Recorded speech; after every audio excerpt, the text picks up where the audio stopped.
¿Se me escucha? Sí. Está bien, ¿qué tal? Buenas tardes.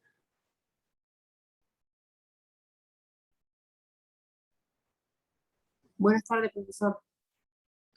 Bueno, como todos los viernes, le voy a pedir que habiliten las cámaras y bueno, ya estamos cerca de la fecha del examen, ¿o no?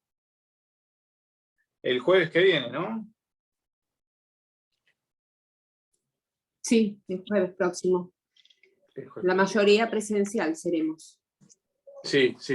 Me dijeron ayer que la mayoría iba a ser presencial y que algunos iban a hacer por Zoom examen oral, ¿no? ¿Puede ser?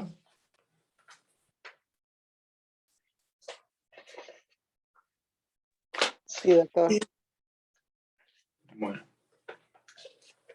¿Alguna consulta, chicos? ¿Tienen alguna duda? Aprovechen ahora porque ya no hay más tiempo, ¿eh?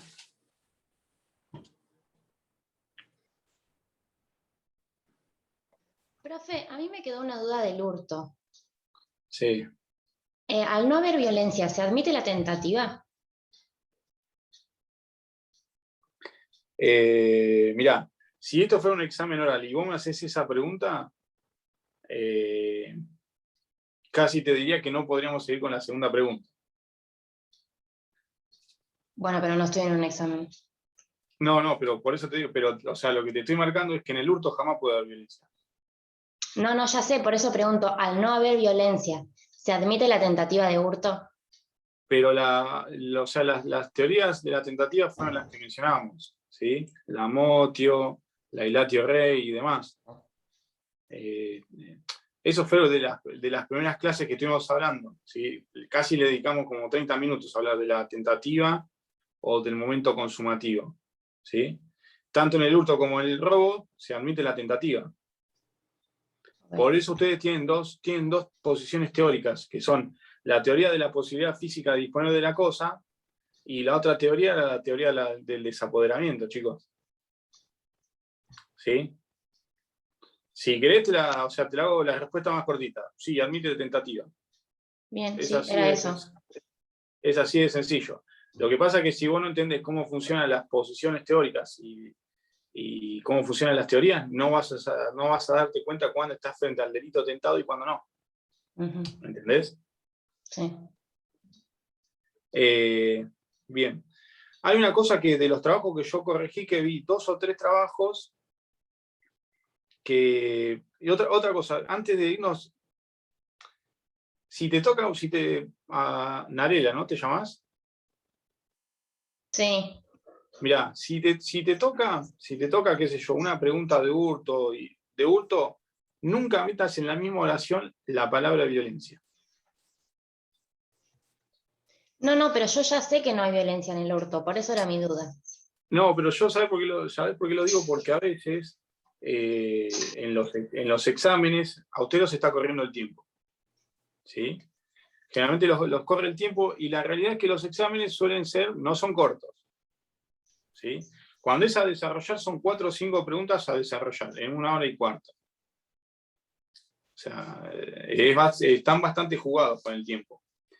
Imagínate que si el examen era por el campus, tenían 2 casos largos a resolver más las preguntas múltiple choice, 1 hora y cuarto.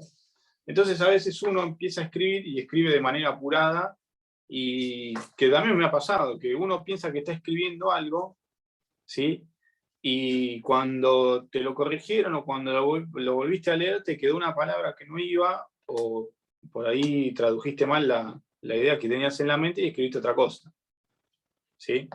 Entonces tengan cuidado con eso, con utilizar algunos, directamente ni los utilicen, no los mencionen y vayan a la respuesta concreta. Bien, esto también lo marco porque ha pasado en otras comisiones y en otros cuatrimestres que han utilizado el término culpa o culposo en un homicidio agravado. ¿Sí? Entonces al docente se le generaba dudas si confundían un homicidio agravado, doloso, con un homicidio culposo. ¿Sí? Pero eso no era porque el alumno no supiera lo que significaba. sino que lo expresó y lo volcó mal con las palabras. ¿Sí? Bien. Después, vi varios de los trabajos que corregí, que después seguramente voy a seguir corrigiendo. Había algunos que mencionaron el tema de un robo grabado en banda, ¿sí? No me acuerdo bien cómo era el caso que había planteado, pero eran 2 personas. ¿Sí? Los sujetos que llevaban adelante la comisión del delito eran 2.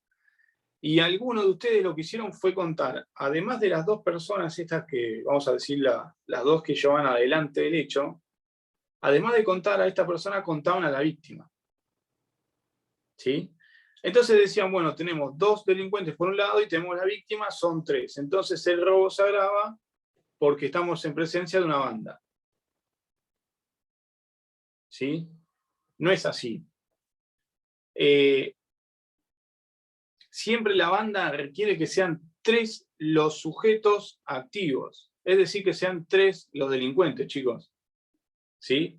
No pueden contar a la víctima para que sea una figura grabada por la perpetración del hecho en banda. No se puede contar eso. ¿Sí? Esa apreciación es equivocada, es errónea. ¿Alguna consulta? ¿Les quedó claro esto o no? Pero podríamos decir que son 2, por ejemplo, por el físico de los, como usted lo dijo en la otra clase, o eso no, está descartado. No, eso está descartado porque la mayoría entiende, sí, eso que yo dije el otro día es una apreciación mía que es una cuestión de que fue marcada solamente a los fines de la arbitrariedad del legislador, de entender que, o de la dogmática o de la doctrina, de entender que bandas son 3 o más personas. ¿Sí? Siempre que ustedes hablen de banda, son 3 o más personas. Profe, una pregunta. Sí. Que me quedó a mí. Pues yo tengo el 166, inciso 2, que dice si el robo se cometiere Sí. con armas o en despoblado y en banda. Para que se aplique en este Sí. inciso tiene que ser sí o sí, en despoblado y en banda. Si fuere solo en despoblado, se aplica otro artículo, ¿no? El Exacto. 167. Bien. Exacto. Sí. El 166 prevé 2 supuestos. ¿Sí? El robo con la utilización de armas es uno, y el otro supuesto es el robo en despoblado y en banda. ¿Sí? O sea, necesariamente se requiere que sea en despoblado y que sea en banda. Si solamente teníamos el despoblado, entonces la norma que nos aplicaba era la siguiente. ¿Sí? Después creo que hubo algún que otro caso que habló de hurto. Sí, creo que se mencionó. El caso que yo les planteé era de robo, o sea, clarito. ¿Sí? Era un caso típico de robo claro. Ahí no podía entrar alguna confusión, ¿sí? Con, qué sé yo, con un concurso con el hurto. No hay concurso ahí. ¿Sí? Porque creo que alguno habló de concurso por ahí, pero no. Es pura y exclusivamente de robo el caso. Bien. ¿Alguna duda, chicos?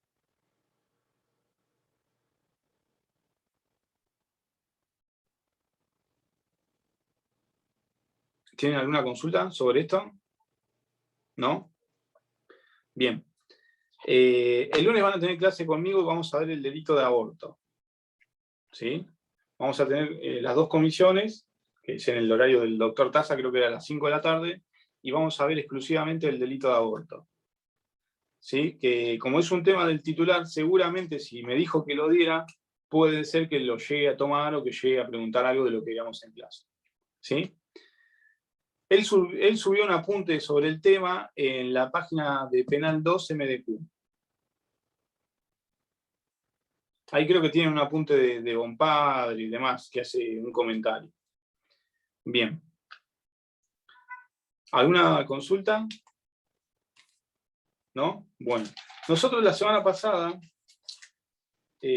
habíamos quedado en el delito de secuestro extorsivo. ¿Sí? ¿Se acuerdan? Hablamos de extorsión, la mayoría de la clase versó sobre el delito de extorsión, y después pasamos a la figura de secuestro extorsivo. ¿sí? Una figura que, al igual que la extorsión, se caracteriza por un ataque al patrimonio, pero además por una vulneración, ¿sí? Por una vulneración a la libertad de la persona, ¿sí? Si nosotros decimos que en la extorsión existe una intimidación y que vaciamos de contenido la voluntad de la persona para que haga lo que nosotros le solicitemos que haga, ¿sí? Y que con esa conducta que la víctima desarrolla afecta a su patrimonio, entonces tenemos una doble vulneración. Al patrimonio en primer término y a la libertad de autodeterminación en segundo término, ¿sí? Pero bueno, esto sí, por si les preguntan los bienes jurídicos tutelados que se encuentran afectados en la figura de extorsión. Tengan presente que, ya que puede ser que sea escrito y que sea la vieja modalidad, el tipo de pregunta que se vaya a hacer, al doctor Taza le encanta el delito de extorsión, ¿sí? Ha preguntado varios cuatrimestres, qué sé yo, de 10 años, y que es el 40% de los parciales de la primera parte ha preguntado de extorsión, ¿sí? Suele preguntar bastante ese tema. Sobre todo lo que es la extorsión documental, que es la segunda parte. Recuerden el primer párrafo y el segundo, que es la extorsión documental, ¿sí? También les pregunta, les suele preguntar caracteres de los delitos, ¿sí? Cuando a ustedes les preguntan los caracteres de los delitos, ¿qué es lo que entienden por caracteres? Si es un delito de resultado, ¿sí? Si es un delito de carácter permanente, si es un delito instantáneo, si es un delito de peligro, ¿sí? No se vuelvan locos con eso. Cuando se habla de caracteres, se habla de características, ¿sí? ¿Las características de qué? Del tipo penal. Bien, hablamos sobre extorsión, también marcamos esa diferencia entre la estafa, la extorsión y el delito de apoderamiento, ¿sí? Pero bueno, en el 170 sigue la línea de la extorsión. ¿En qué sentido? En que nosotros tenemos un ataque al patrimonio, ¿sí? Porque en el secuestro extorsivo tenemos una finalidad en el aspecto subjetivo, que es atacar al patrimonio. Cuando se solicita el rescate, lo que se hace es atacar el patrimonio, ¿sí? Pero también tenemos una afectación ¿a qué? A la libertad de la persona, ¿sí? En el secuestro extorsivo del artículo 170, además de tener una afectación al patrimonio, tenemos una afectación al bien jurídico tutelado, libertad. Pero va más allá de lo que es la autodeterminación. Vieron que yo recién les dije que en la extorsión se afectaba la autodeterminación. Cuando hablamos de libertad, hablamos de dos etapas o dos facetas. La libertad de autodeterminación y la libertad ambulatoria, o de decidir lo que uno ha decidido, ¿sí? De ejecutar lo que uno ha decidido. En el secuestro extorsivo tenemos esta doble afectación. No solamente se afecta la libertad de autodeterminación, sino que se afecta también la libertad locomotiva, ¿sí?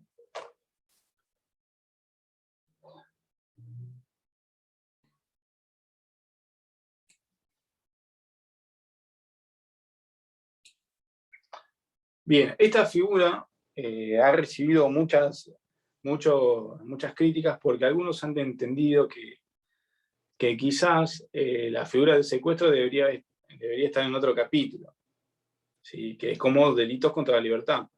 Pero si nosotros vamos al capítulo de delitos contra la libertad, vamos a ver que tenemos el 142 bis, ¿sí? que regula lo que es el secuestro coactivo, o la privación ilegítima de la libertad coactiva, ¿sí? Bien. Esto también lleva a algunos autores a entender, vieron que yo les dije la semana pasada que para que la figura se consumara no era necesario ¿qué cosa? Que se consiguiera rescate, ¿sí? De hecho, en el artículo 170, si nosotros conseguimos el rescate, pasa a ser una figura agravada, ¿sí? Entonces esta circunstancia o esta cuestión ha llevado a autores, ¿sí? Ha llevado a autores a entender que estábamos frente a una figura de peligro, ¿sí? ha llevado a autores a entender que estamos frente a una figura de peligro. Creo que es Levene, me parece que es Levene uno de los que plantea esta cuestión, ¿sí?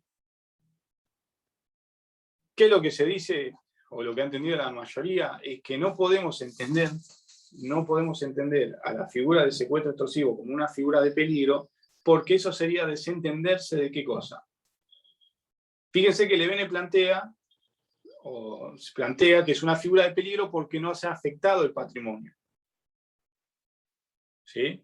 Porque dice, bueno, mirá, si la consumación o la afectación al patrimonio consuma la figura grabada, entonces quiere decir que en la figura simple no necesitamos esa afectación.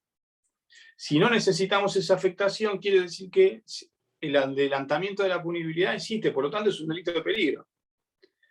¿Qué es lo que dicen aquellos que están en contra de esta posición o de esta idea? ¿Qué les parece que puede decir? Por una cuestión de lógica. Del otro bien jurídico. Exacto, es la libertad. ¿Sí? Lo que dicen es que mirar al 170 desde esa posición o de esa visión es claramente desentenderse de lo que es la afectación al bien jurídico tutelado de libertad. ¿Por qué? Porque en este caso, si nosotros leemos la figura del 170, tenemos, por ejemplo, una persona que ha sido sustraída o que es retenida contra su voluntad. ¿Sí? Entonces, si nosotros tenemos una persona que fue sustraída, que fue retenida o que se encuentra ocultada, ¿cómo podemos hablar de un delito de peligro?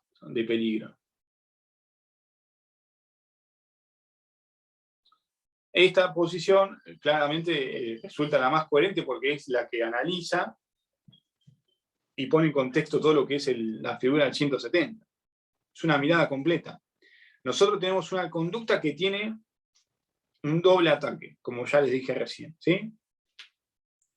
Y en todo caso, si se consigue la afectación al patrimonio, tendremos la figura grabada. ¿Sí? ¿Me siguieron, chicos, con esos? Sí, doctor. Bien.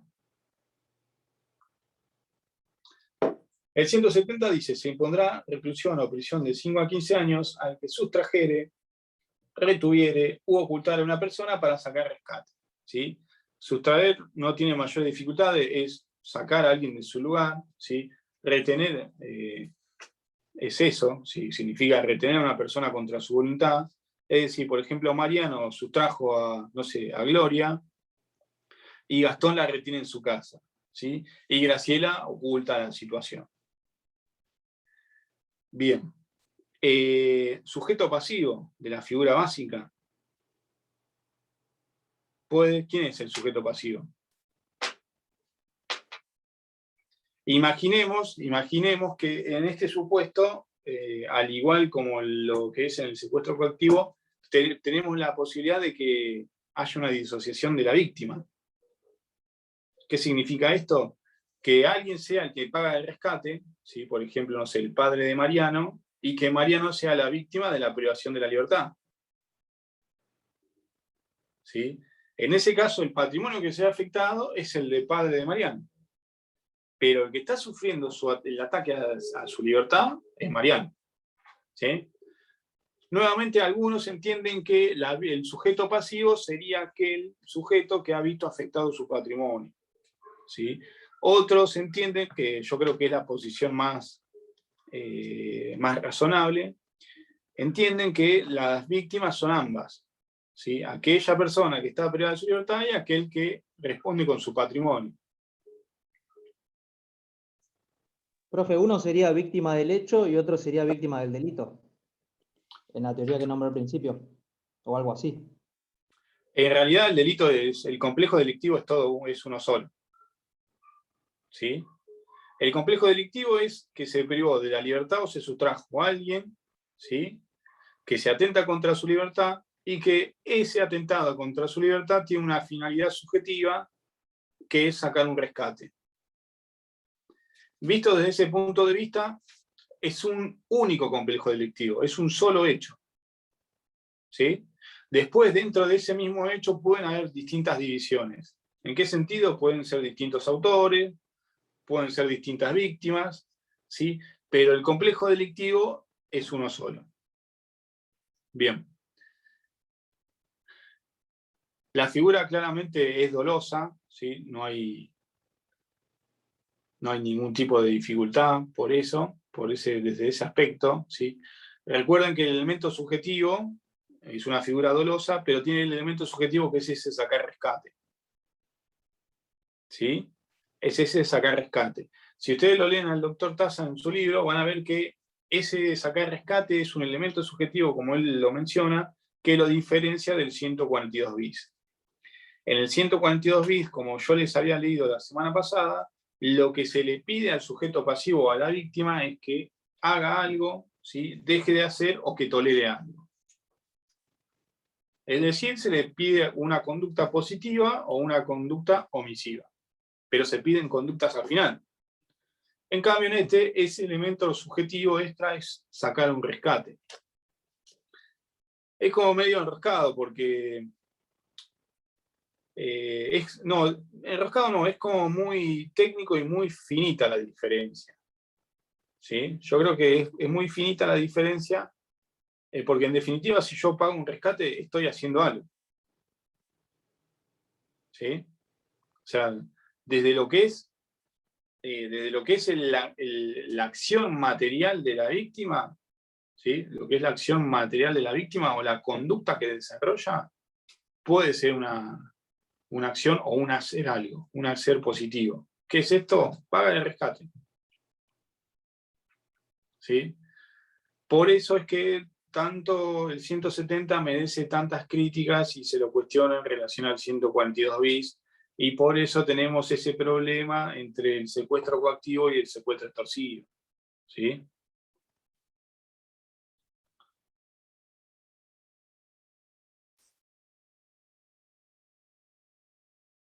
Bien. Consumación y tentativa.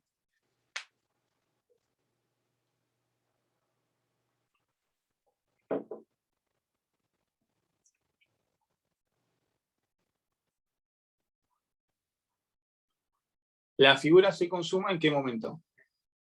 Con el secuestro. Claro, en realidad, recuerden, se consuma cuando existe la sustracción, ¿sí? Cuando existe la retención o el ocultamiento. ¿Sí? Si bien sabemos que es un secuestro, recuerden utilizar esos verbos típicos como para dar cuenta del lenguaje técnico que maneja. ¿Sí? Además, porque ustedes mírenlo desde esta forma.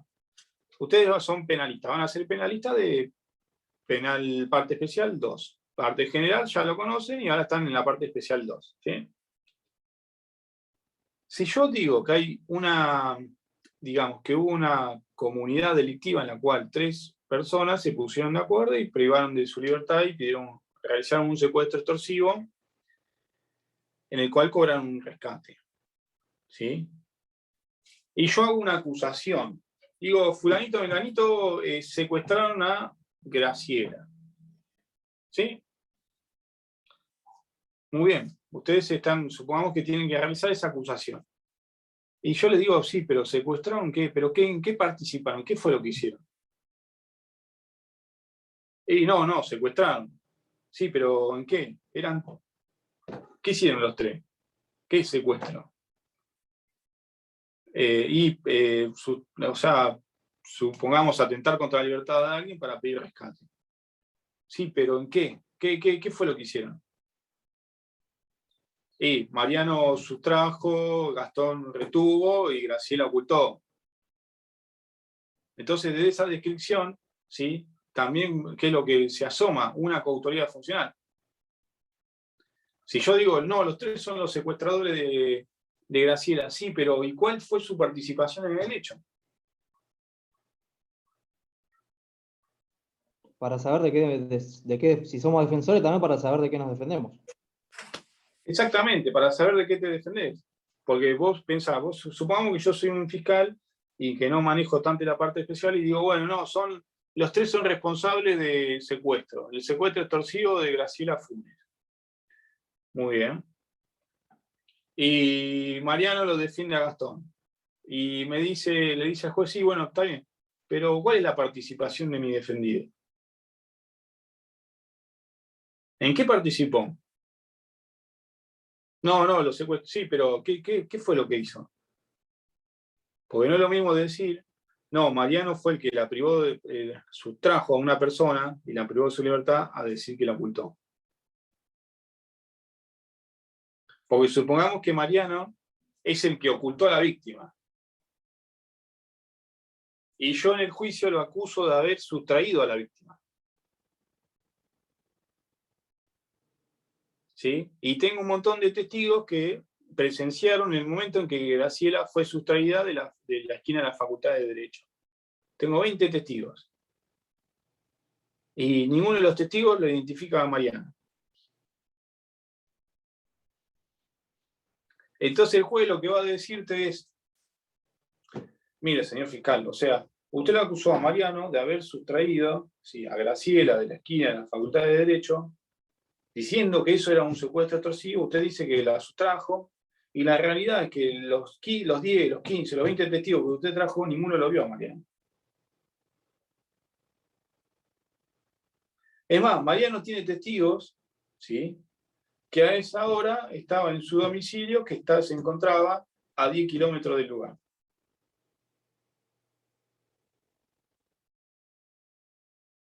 ¿Y el fiscal qué va a decir? El fiscal, si no hace... Por eso cuando uno va a acusar a una persona, ¿sí?, cuando uno va a acusar a una persona en lo que es una instrucción penal, ya sea federal, en el ámbito federal se llama instrucción, y en el ámbito provincial tiene lo que es la IPP y demás, ¿sí? A veces uno tiene que, digamos, jugar con las reglas procesales y tratar de manejar los tiempos de acuerdo a lo que las normas procesales nos permiten, ¿sí? Y lo más difícil de probar, o lo más difícil de definir en una etapa de instrucción, es el grado de participación. El grado de participación siempre sale de lo que es la sentencia.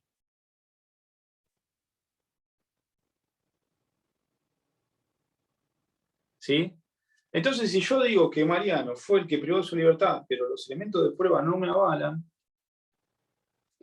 entonces yo lo que tengo que hacer es una acusación un poco más genérica y decir, entiendo que en la maniobra del secuestro extorsivo, entendemos que ha existido una coautoría funcional, ¿sí?, en la cual Mariano ha participado en esa coautoría funcional de división de tareas, ¿sí?, pero los elementos de prueba por el momento no alcanzan para determinar eso. Entendemos que esa coautoría funcional se va a desprender del juicio. Y del juicio lo que va a salir es que Mariano ocultó, pero yo ya avisé en la instrucción de que existía una coautoría funcional y que existía un rol de tareas. Y ese rol de tareas puede consistir en sustracción, retención o ocultamiento.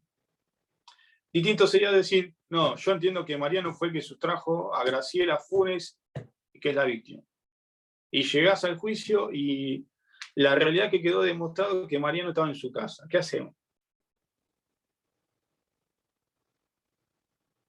¿Sí? Esos son trucos o son trucos procesales que se empiezan a manejar, ¿sí? Ustedes cuando estén en la profesión, ya sea civil o penal, se van a dar cuenta de cómo se van utilizando determinadas herramientas, ¿sí?, que el código de forma les permite. Muy bien. Ya hablamos del aspecto subjetivo, hablamos de la tentativa. No, de la tentativa no hablamos. Hablamos de la consumación, que es cuando existe esa afectación a la libertad, ¿sí? Algunos autores, o la mayoría, entienden que se admite la tentativa. La tentativa en el secuestro extorsivo, ¿cómo sería? Serían todos aquellos actos preparatorios, ¿sí?, que podrían llevarnos a creer que Mariano estaba emprendiendo, ¿sí?, un accionar destinado a realizar o cometer la figura del secuestro extorsivo sobre uno de sus compañeros. ¿Sí? Por ejemplo, qué sé yo, existían llamados telefónicos cruzados entre Mariano y Gastón que decían, che, mirá, Graciela, sé que tiene un familiar que tiene mucho dinero, el horario que maneja es este, ¿sí? Vos la podés pasar, la podés levantar con tu auto, yo la retengo y la llevamos a la casa de Gloria, ¿sí? Y Josecito se encarga de hacer el llamado para pedir rescate, todo eso se puede, que en realidad es lo que puede surgir de escuchas telefónicas, es lo que se ve en causa de secuestro extorsivo. ¿Sí? Nosotros este ejemplo que yo utilizo es para mostrarle que no ha existido la afectación de la libertad de Graciela, ¿sí? Pero que existen actos preparatorios para llevar adelante un secuestro extorsivo. ¿Sí? Y sería un secuestro extorsivo en grado de tentativa. Y puede darse. ¿Por qué? Porque quizá la policía está investigando a este grupo. ¿Por qué? Porque saben que ya han realizado otros secuestros extorsivos.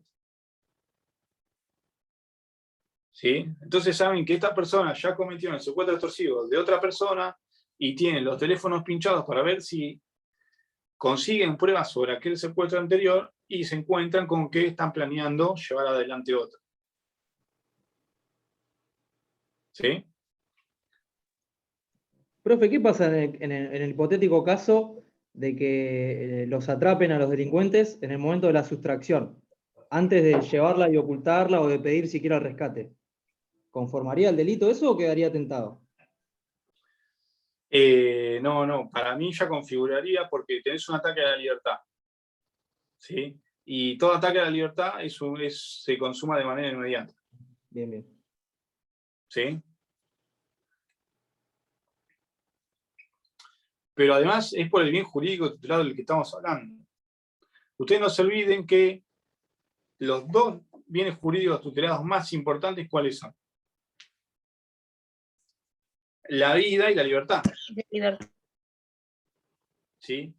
Vos imaginate que si nosotros tenemos a una persona, la privamos de su libertad para pedir el rescate, si nosotros supeditáramos la consumación a que yo llame por teléfono, ¿sí? Tendríamos un secuestro extorsivo tentado, y sin embargo tendríamos una persona que está privada de su libertad, con lo que ello implica. Incluso vos pensás, al ser un delito permanente, ¿sí? Pensá lo siguiente, supongamos que a Graciela la secuestramos el viernes, y el rescate lo pedimos el miércoles. Estuvo privada de su libertad, viernes, sábado, domingo, lunes y martes, y el miércoles pedimos el rescate. ¿Esos 5 días que estaría tentado al delito? Claro, no. No, yo digo si la policía tipo los agarra inmediatamente, tipo cuando están subiendo al auto, una cosa así.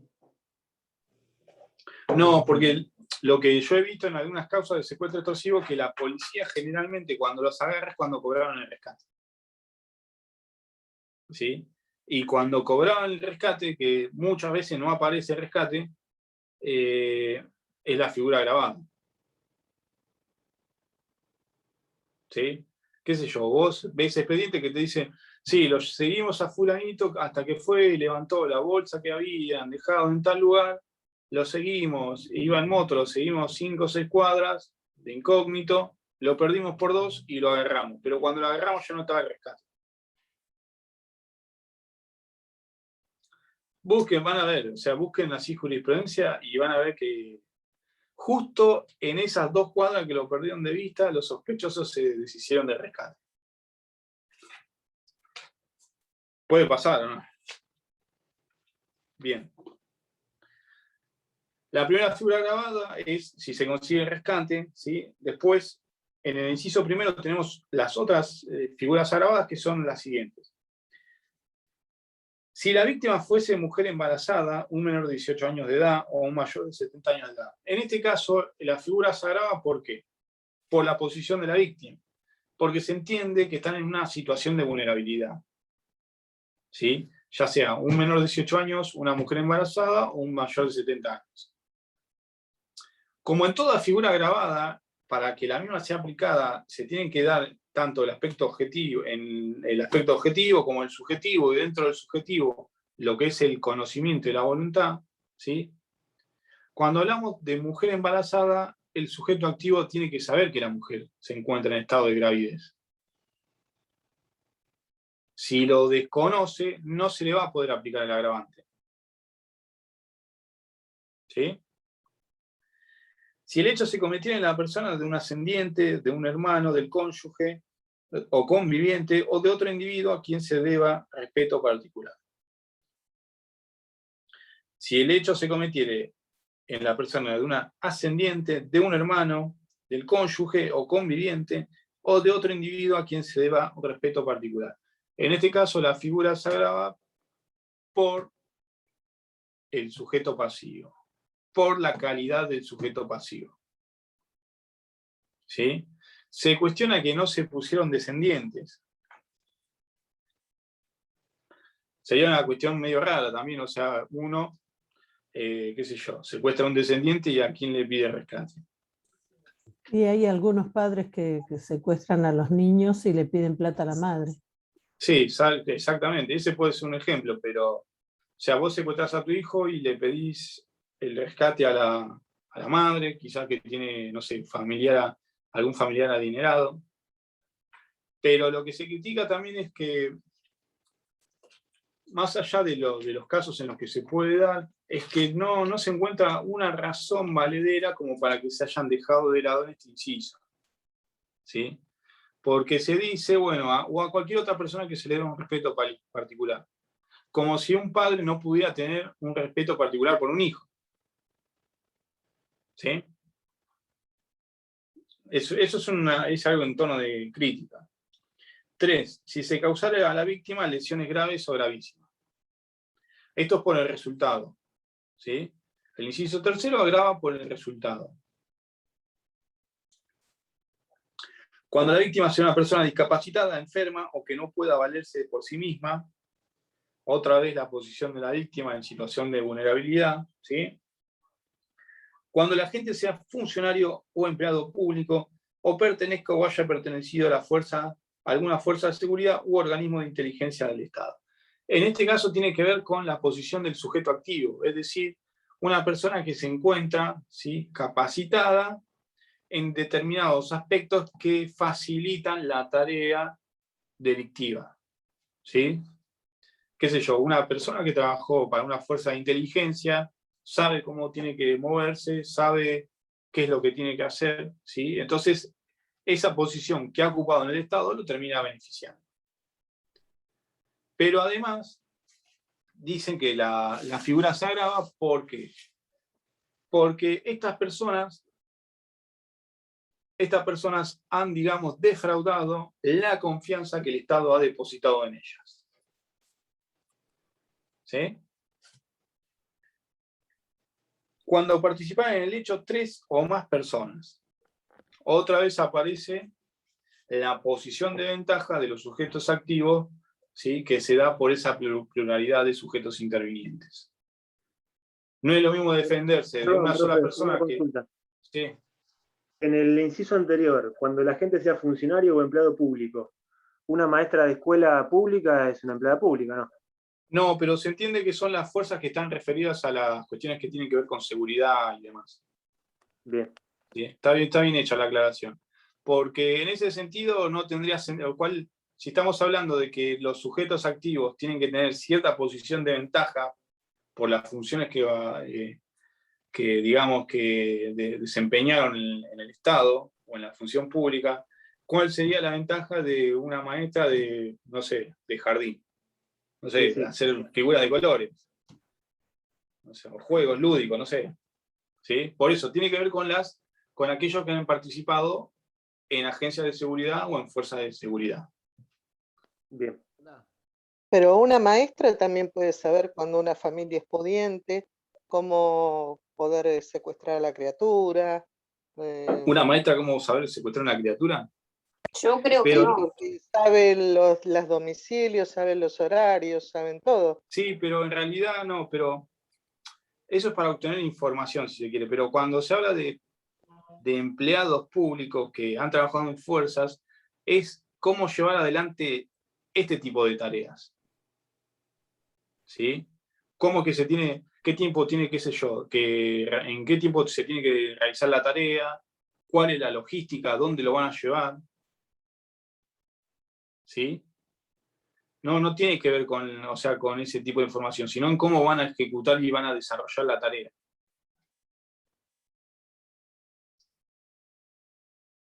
Cuando participaran en el hecho 3 o más personas, esto lo dije recién, que tiene que ver con la pluralidad de sujetos intervinientes, ¿sí? Y después dice, la pena será de 15 a 25 años de prisión o reclusión si del hecho resultare la muerte de la persona ofendida, como consecuencia no querida por el autor. ¿Sí? ¿Cómo sería el supuesto? Se secuestra una persona y digamos que mientras está atada a la silla y uno de los sujetos está pidiendo, llamando por teléfono, solicitando rescate, ¿sí? Esta persona tiene una mordaza, se ahoga y se muere, o le da un infarto.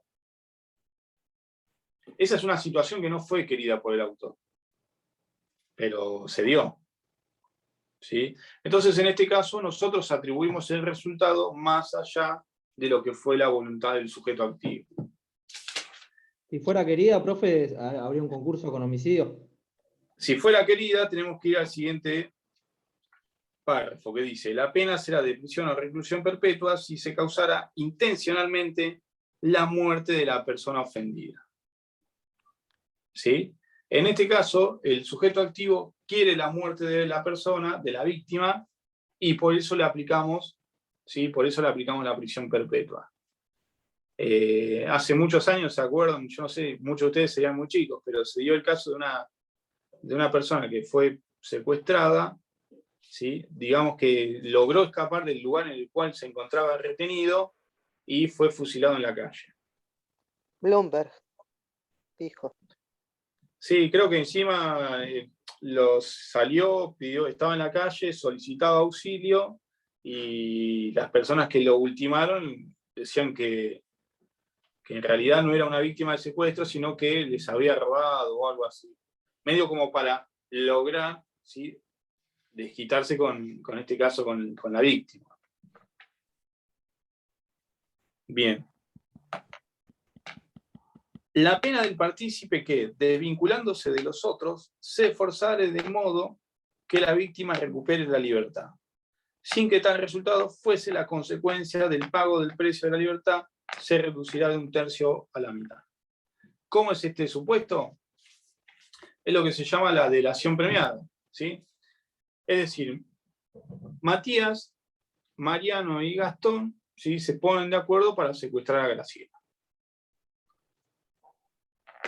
Supongamos que Gastón, en el medio de que están llevando adelante el secuestro extorsivo, que se pidió rescate, el cual no fue pagado aún, ¿sí?, que se pidió rescate, dice, y la verdad que tengo miedo, me van a enganchar, empieza a pensar, me van a enganchar, y voy a terminar preso un montón de años, y yo no quiero.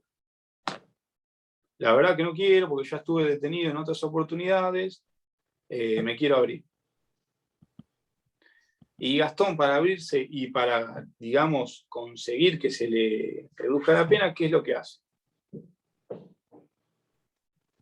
Favorece la situación de Graciela, ¿sí?, y logra que la misma recupere la libertad.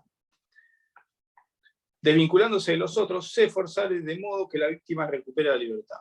Es decir, Gastón se desvincula de Matías y de Mariano, ¿sí?, y se esfuerza o realiza tareas para que Graciela recupere la libertad. Como por ejemplo, ¿cuál? Llama a la policía. Le dice, mirá, hay una persona secuestrada, se llama tal, soy tal, ¿sí?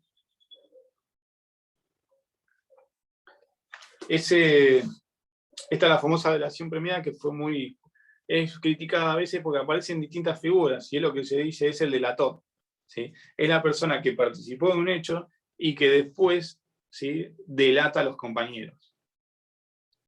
Son normas de política criminal que son muy utilizadas en el secuestro extorsivo, trata de personas y lo que es el tráfico de estupefacientes, ¿sí? Son normas que son utilizadas para que aquellos que intervienen en esa situación, que tienen determinada entidad de gravedad, ¿sí?, digamos que traten de desvincularse de esa empresa criminal y traten de entregar a lo que son los compañeros. A veces se consigue, a veces no. Sí. ¿Tiene que sí o sí recuperar la libertad la persona a la que le ayuda para poder obtener este atenuante? Tiene que colaborar, ¿sí? Tiene que colaborar. O sea, fíjese que dice, de modo que la víctima recupere la libertad. quizás Gastón sabe que Matías y Mariano son muy peligrosos y la colaboración de él alcanza con llamar a la policía y decirle, mirá, Graciela está en tal lugar, ¿sí? En tal lugar está tal persona, estoy yo, voy a dejar la puerta abierta. Desde la parte de atrás. Ustedes sienten por atrás. Y aparte dice se esforzar y no dice que logre que recupere la libertad. El artículo. Por eso, o sea, se tiene que... Es un esfuerzo del sujeto, o sea, pasivo que después termina delatando a los compañeros, ¿sí? Otra cosa que es importante, ese accionar de Gastón nunca tiene que estar motivado en el rescate, ¿sí? Porque capaz que Gastón dice, bueno, la plata, y yo entrego a Matías, Mariano, y me quedo con parte del dinero. O que ¿Sí? diga que la entrega por menos plata, por ejemplo. Que le pague a él cuando termine todo, que lo encuentre y le pague mucho O que menos le de lo diga que sí, o que directamente él llame por su cuenta a los familiares cuando no lo advierten y diga, che, mirá, en vez de pagar 2 millones, y a mí dame 700.000 y arreglamos. No sería, o sea, no sería nada extraño, ¿sí? Si ustedes empiezan a analizar fallos, van a ver cómo incluso en algunos que participan en este tipo de agentes, cuando digo estos agentes generadores, por ejemplo, lo que es la ley de drogas, muchos de estas personas son los que organizaron la maniobra de tráfico o de comercio estupefaciente. Hay un antecedente que yo leí hace muchos años que una comisaría X, no de esta ciudad, ¿sí? O sea, de la provincia, pero no de acá, de un pueblo encima. Una persona, o sea, vinieron 2 o 3 agentes de la policía, le pidieron a una persona, che, mira, necesitamos un procedimiento de drogas, como para sumar unos puntos por esto, por aquello. ¿Sí? Esta persona dije, quédense tranquilos, lo único que tienen que hacer ustedes es conseguir 1 kilo de cocaína. Bueno, le dan la cocaína a esta persona se contacta con 3 más y le dice, che, mirá, ¿sabés que llegó a mis manos? Tengo esto y me lo van a comprar. ¿Sí? Pero las personas que me lo van a comprar vienen de, qué sé yo, de Capital y van a estar en tal estación de servicio, en tal lugar. Vamos los 3, ¿sí? Ustedes me hacen el aguante, vamos los 3 y esperamos ahí. Qué sé yo, sábado 5 de la tarde en tal estación de servicio. El sujeto le entrega a esas 2 personas la droga, ¿sí? Les dice que van a venir determinadas personas a las 5 de la tarde y a las 5 menos 3 minutos cae la policía. Y detiene a estas 2 personas con la cocaína. ¿Qué es lo que dice la policía? Que recibieron un llamado anónimo que les comunicaba, que les avisaba, ¿sí? Que se iba a realizar un acto de comercio de estupefacientes. Y eso queda plasmado en una denuncia que después se convierte en un expediente judicial. Se dice denuncia anónima, ¿por qué? Porque es la forma de traducirlo en un expediente. Si no, ¿cómo lo hacen? ¿Cómo se hace? No pueden decir, y no, a mí me dijo, no, no, justo pasamos de casualidad, que también puede dar, esa de que pasan de que por casualidad también puede funcionar. ¿Sí? Hay que ver que si los que agarraron no delatan a la otra persona, ¿no? También, con nombre y apellido al juez.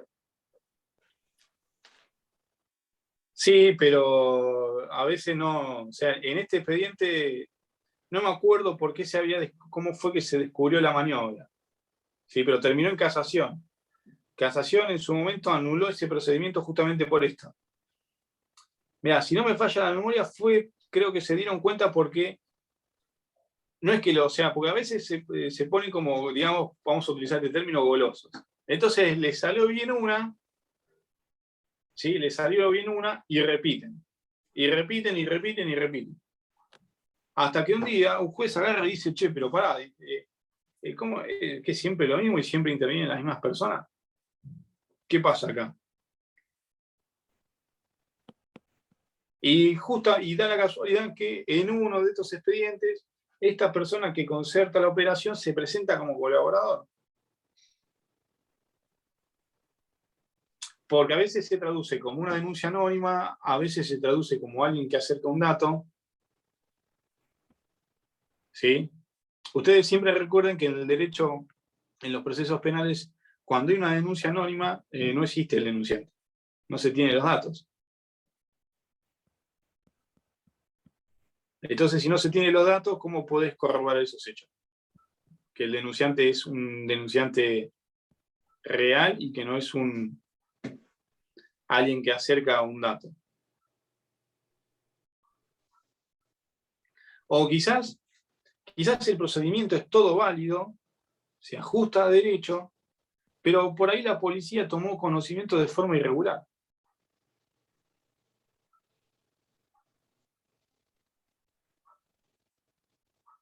Y no sé, vamos a decir, bueno, un agente de la policía justo estaba en un bar de mala muerte, en el cual pasa de todo, y justo estaba el policía en ese bar de mala muerte que, qué sé yo, que se ejerce la prostitución, que hay juego ilegal, que esto, que lo otro, y el policía escuchó que fulanito iba a traer droga y que iba a hacerlo en tal lugar. Entonces el policía no puede decir, estaba en el lugar donde se cometen 2 millones de delitos. Y me enteré en ese lugar que en tal lugar se iba a realizar un acto de comercio de cocaína. Como no puede traducir eso, ¿qué es lo que hace? Che, digamos que hubo una llamada anónima de un teléfono desconocido.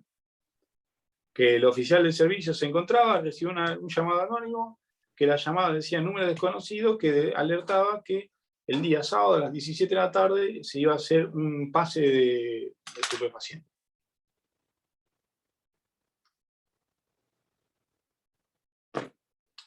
Y es así. Y si no, también tienen otra. También está aquella persona que comete delitos, que tiene cierta cercanía con la policía, y que le dice, che, mirá, dejame un poco tranquilo, ¿sí? Si vos me dejás un poco tranquilo, yo te digo qué es lo que puede llegar a pasar.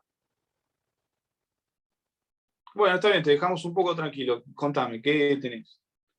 Mirá, me enteré que se va a realizar esta operación en tal lugar. Muy bien, muy bien. La persona que da este dato, ¿qué es lo que dice? Eso, no seas buchón y no me pongas con nombre y apellido en un acta policial, porque ahí se van a enterar que yo estoy filtrando información. No, quédate tranquilo que vos sos un denunciante anónimo. Esta persona entrega esa información, lo ponen como denunciante anónimo, los dejan seguir haciendo la suya, y mientras vamos para otro lado.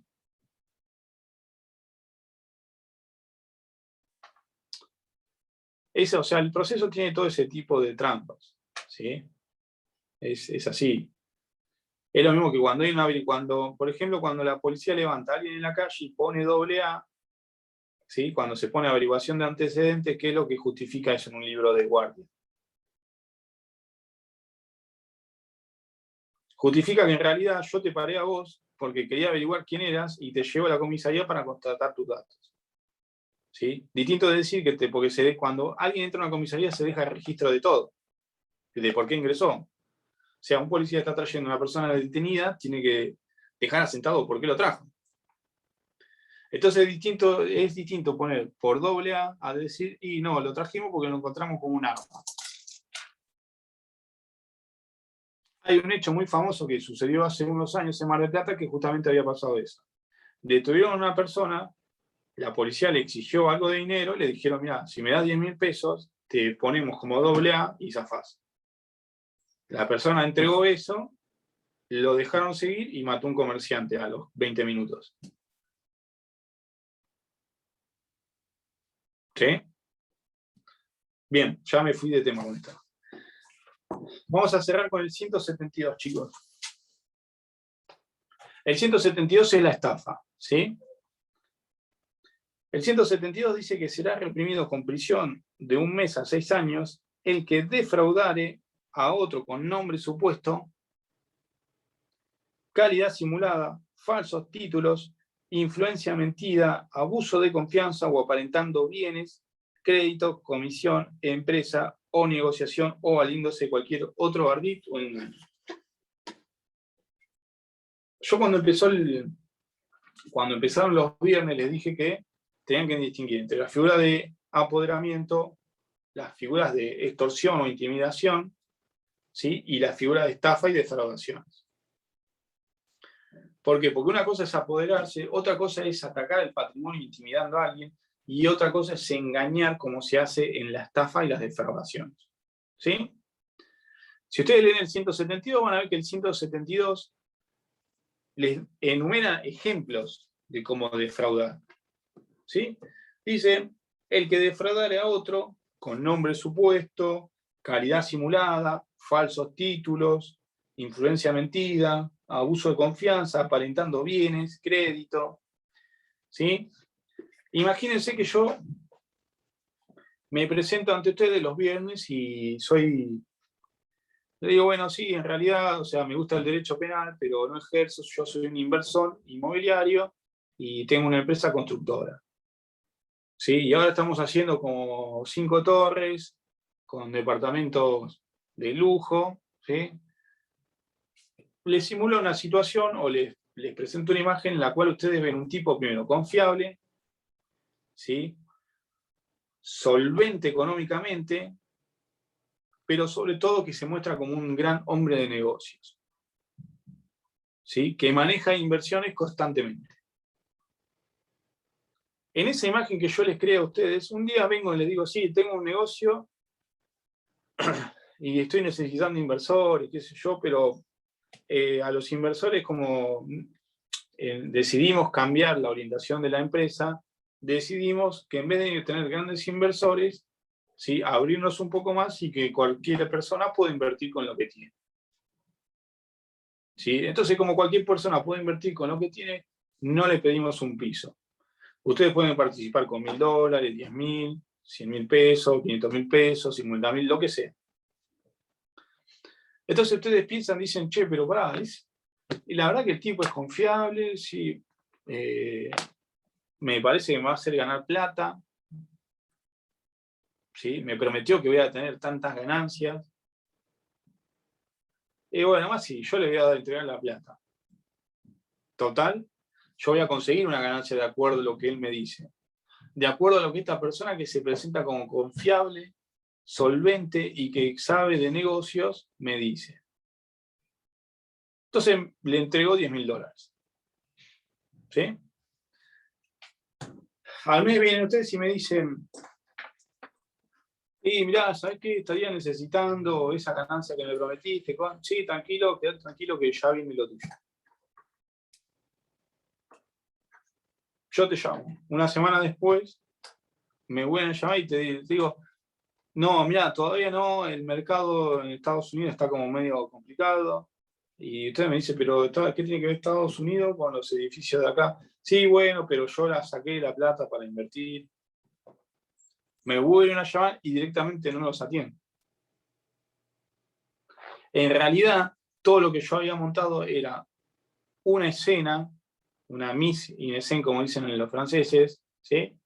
En la cual yo genero esa confianza para que ustedes, motivados en el engaño que yo genero, ¿sí? Motivados en el engaño que yo genero, ustedes entreguen parte de su patrimonio.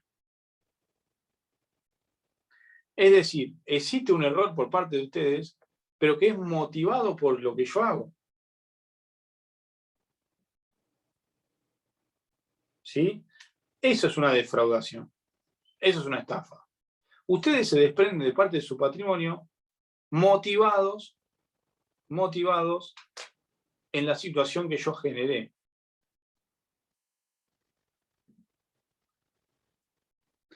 Igual algunos negocios son chinos, chicos. A veces, sobre todo en una ciudad, vieron que hay gente que le preguntan, ¿y vos qué haces? Y no te explican, pero vos no entendés bien qué hacen. No, sí, yo hago inversiones, pero sí, pero ¿de qué se trata? Sí, viste que las placas de las bitcoins, esto, lo otro, cosas incomprobables.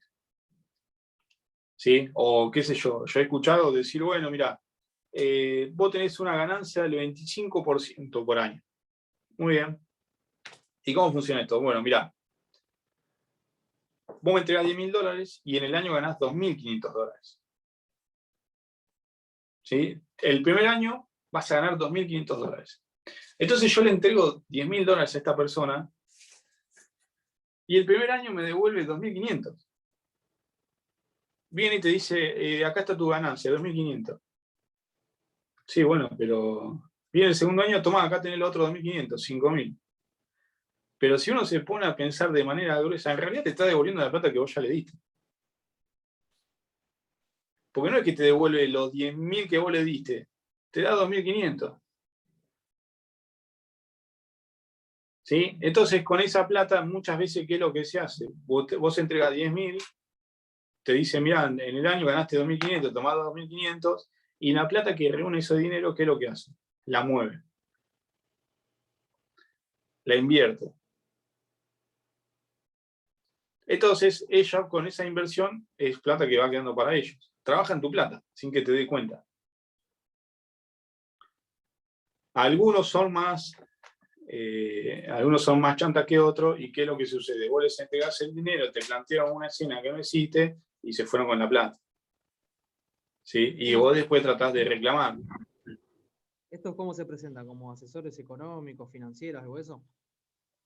Y son todos asesores en esta época, ¿viste? Todos saben de Bitcoin, qué sé yo, y a veces no te queda claro de cuál es el negocio. Hubo uno acá en Mar del Plata hace muy poco que tuvo una gran cantidad de estafas, ¿no? Sí, la persona justamente, creo que se presentaba por distintos medios como inversor, ¿sí? Vos le dabas una cantidad de dinero, la sacabas fuera y él la invertía. Y creo que él te retribuía, creo que funcionaba como dije yo, te daba por año una cantidad de dinero. ¿Sí? Que de hecho en su momento, antes de que pasara eso, yo lo había escuchado y ya me sonaba raro. Una persona X vino y me dijo, sí, porque hacen este tipo de... Pero ¿cómo le digo? ¿Cómo es? Vos le entregás $10.000 y él te dice que ganás el 25% en un año y en realidad no te devuelve los 10.000, sino que te está dando 25. Y como me lo contaron así, me sonó a la película Nueve Reinos. Algo... O sea, es así. El tipo no te está, o sea, no está ganando nada, te está devolviendo lo que vos tenés. Que creo que hay una película que funciona así, de unos estafadores de Wall Street que se manejan de esa forma. Que le hace un préstamo de 10.000, te dice, mira, yo te voy a hacer ganar en una semana el 25%. ¿Sí? A ver, le dieron el dinero, la realidad es que hizo una inversión y que fue muy mala y perdió toda la plata, pero para que no se cayeran los negocios, ¿qué fue lo que hizo esta persona? Le dijo, mira, vos me diste 10.000, ¿sí? Vos ganaste el 25% en una semana, son $2.500. Acá lo tenés. Y te muestran que el tipo en realidad había perdido toda la plata. Los $2.500 que le entrega era lo único que tenía. Sin embargo, esa maniobra le sirvió para ¿qué? Para conseguir otros inversores. Y en realidad era humo nada más.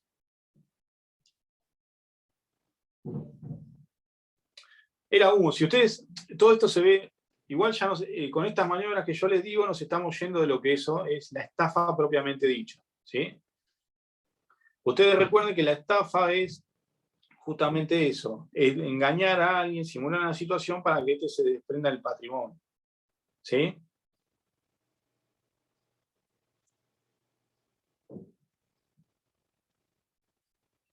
Estas operaciones que les decía de bolsa y demás, ya tienen otras características. ¿Sí?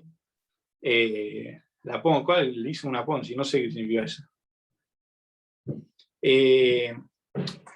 Estas grandes maniobras quizás están un poco más vinculadas al lavado de activos, delitos económicos de gran escala. ¿Sí? Son maniobras mucho más complejas. Por ejemplo, cuando se dio la crisis de Estados Unidos en el 2008, que era la crisis inmobiliaria, tenía que ver con bonos basura y por distintas inversiones. ¿Sí? se le entregaba préstamos a determinadas personas que nunca podían cumplir con esos préstamos y se armaba toda una burbuja. Y esa persona invertía en unos determinados bonos, ¿sí? Esos bonos tenían valor porque me suena a JP Morgan, porque en realidad lo que hacían era así. Estos bonos, para que tuvieran un valor, tenía que haber había como una empresa de fiscalización que establecía el bono. Si le daba la calificación más alta, ¿sí? Si le daba la calificación más alta, el bono subía de precio. La calificación tenía que ver, se analizaba la posibilidad de pagar que tenían todas aquellas personas, ¿sí? Que habían obtenido préstamos. Estas personas no tenían esa capacidad de pago, ¿sí? Entonces, si uno se le tuviera que dar una calificación a esos bonos, en vez de 10, sería una calificación quizás de 2. ¿Qué fue lo que sucedió? La calificadora, que era una empresa privada, a esos bonos los calificó por 10. ¿Por qué? Porque una determinada empresa, que era la que ganaba, le dijo, mira, metele la calificación más alta, que es de 10, ¿sí? Y vas a obtener un beneficio. Cuando se descubrió que los bonos estaban inflados, ¿qué fue lo que pasó? Que lo que valía 10 en realidad valía 1, se cayó. Y esa es la famosa burbuja. Por eso se habla de los bonos basura. Es muchísimo más compleja, pero tiene que ver justamente con eso. Bueno, ¿alguna duda, chicos? ¿Ninguna? Bueno, cualquier pregunta que tengan previo al parcial me pueden mandar, ¿sí? Por mail, siempre de los temas que nosotros vimos, y yo se los respondo a la brevedad, ¿sí? Y bueno, les deseo éxito para el examen. Gracias, profe. Muchas gracias, doctor. ¿Va a estar usted, doctor?